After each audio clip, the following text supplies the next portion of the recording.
Yes, my name is Ian Whiffin. I'm a digital forensics examiner and decoding product manager for Cellebrite. So if we can first start with Ms. McCabe's phone.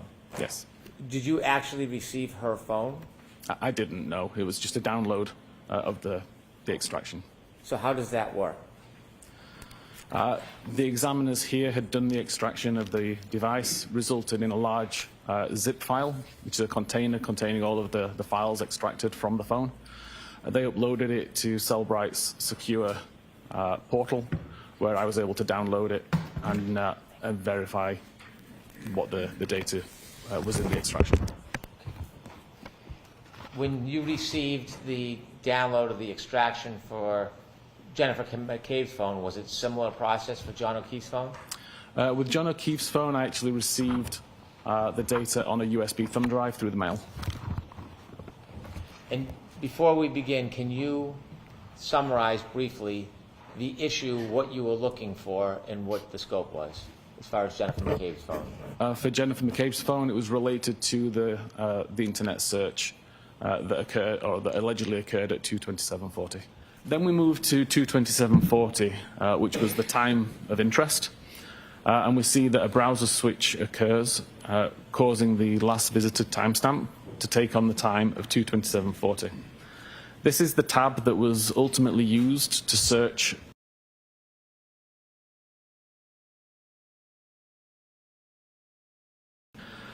at this point in time. There is no navigational events recorded anywhere. All we see is that the web page that was brought into view is ozonebasketball.com/teams. This web page was last visited at 14 minutes after midnight on the 26th of January. We know that this is on screen because it tells us that in Knowledge C, and we know that the time is 2:27:40 based on Knowledge C timestamps and based on the browser state database timestamp. At 6:23:49, there's a cache file created. The cache file is related to how long to digest food. Now, these particular cache files show up as suggestions in Safari. So as you're typing in a query or a word or a URL, for example, Safari tries to take that information and make suggestions based on what it thinks you might be searching for. So if, for example, you were to type in how long to die with the word spelled just DI, Safari can mistake that for how long to digest food, and it could present this information. And up until about 12 months ago, this is the information that was provided by Safari. If you were to do this search, if you were to type in how long to DI, you would get the result that's shown at the top of this screen with an image of somebody eating a plate of food.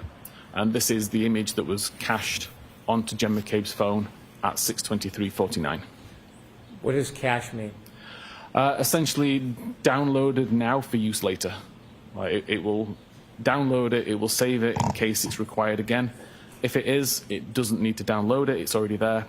If it's not required again, eventually it will be deleted. So is it stored information from prior events that's available in case the... A few seconds later, at 6:23:51, the blue button at the bottom of the keyboard is used to submit a search for the term how long tidai in Kikdi, CIKD. This creates a specific URL in Safari, which is shown on screen here. So google.com/search how long tidai in Kikdi, IE UTF-8, OE UTF-8. Client Safari is the important part of this string that tells us that it's a query that's made using Safari. This is different to if I visited Google, for example, and just typed in the search text box in Google. It wouldn't necessarily have this same structure of the URL. So we know that this is the query created by submitting a search using the search bar here and pressing the blue button at the bottom. We know that that search was conducted at 6:23:51 according to the information in mobilesafari.plist. And Knowledge C also shows that this page was visible. Importantly, there is no history record made that shows that a navigation actually occurred to this website. Several reasons why that might happen. One could be if the device was in private browsing mode. However, it can't have been in private browsing mode because if it was, we wouldn't have the search recorded in the mobile Safari plist either. So we know it wasn't in private browsing. It could have been deleted at some point after the fact. That would leave a gap in the numbering. Every time a record is written, it would be consistent numbers 1, 2, 3, 4, 5, 6. And to delete a number would leave a gap there, so you would see 1, 2, 4, 5, and that number will pretty much never be reused. So if you don't see a gap, then you can be confident that nothing was deleted, and there are no gaps on this device. The third reason, and the one that I believe is the reason why it wasn't recorded in the database, is that the page never completely loaded. If I go to a web page and cancel the navigation prior to it completing the load, it will never get written to the history database. Mr. Whiffin, I have a couple questions about your analysis and your opinions. Yes. You showed us a tab that was opened at 2:27:40, and it had something to do with Hawkmock Sports. Yes. In your opinion, to a reasonable degree of scientific certainty, was that the same tab, that 2:27:40 tab open for Hawkmock Sports, was that the same tab that later was used for searches or attempted searches at 6:23:51 and at 6:24 relative to how long or how's long to die in cold? I believe it was, yes. Does your opinion, is it based on your analysis of reports generated by software like Cellebrite? Objection, Your Honor. Sustained as to form. Was your opinion limited to analysis of reports generated by companies like Cellebrite or Axiom?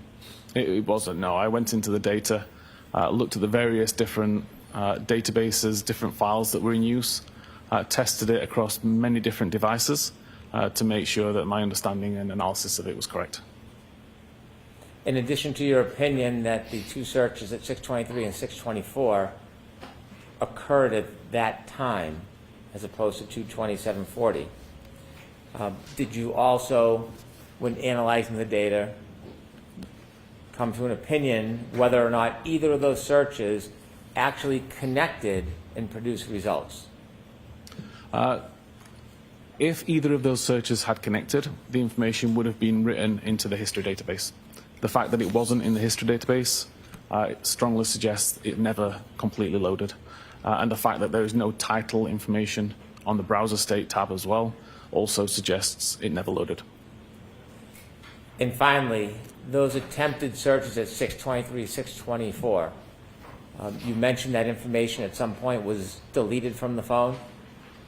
The only records that were deleted were the browser state database records. Yeah, they were deleted from the device. Do you have an opinion to a reasonable degree of scientific certainty whether or not that information was removed as a natural application of the phone, or was it because somebody took the phone and actually deleted it by hand? So again, I don't believe it's possible, given the situation and the information that's available, that it would have been possible for the user to delete it. I believe it was more than likely a system event that caused that, but I've not been able to replicate that system event. I want to take you back to your first opinion, where you opine that the how's long to die in the search occurred at 6:23 and 6:24, not at 2:27:40. Yes. And so, in looking at the data, coming to that opinion, what caused the confusion with the software where it could be misunderstood the time those searches were actually made? Objection, Your Honor. I'm going to allow it. The way that forensic software typically works, certainly the way that Physical Analyzer works, is we design models for the data. So we know that an SMS application, for example, will always have a message body. It will always have a sender, a receiver, a time, that kind of thing. We always know that a web visit will have a URL, a title, and a visited timestamp. In this particular case, in the database, the timestamp is called last visited timestamp, which is indicative, you would think, of the time that the web page was visited. So when that information was being modeled within the software, the timestamp that was within the database was used, and it was called last visited timestamp. Since the investigation that I did into this case, I requested that the forensic research team at Cellebrite revisit this data and confirm if there's confusion around it. Were my findings correct ultimately? There are times that that information can be correct. If, for example, you create a brand new tab, visit a website, and then close the tab immediately, then that timestamp would be indicative of the time that the URL was visited. But if you were to create a tab, use it for 3 hours, and then close it, the timestamp would not be indicative. Also, if you were to bring an old tab into focus that you'd used several days earlier and then close that tab, again, you're going to get bad timestamp information. So ultimately, from Cellebrite's point of view, we removed the timestamp from that data to avoid confusion in the future. You shared with us that the URL for the 623 and 624 attempted searches ultimately was removed from the device. Yes. Would it be fair or accurate to say there were over 4,000 deleted files from the phone, or there was 4,000 deletions from the phone? There were many. Your Honor. Sustained Okay. as to form. Would it be accurate to say that the only deletion from that phone was that 623, 624 search? No, there were thousands of records deleted ultimately for various reasons that I can follow. That would be an inaccurate assertion? To say that that's the only record that was deleted is inaccurate, yes.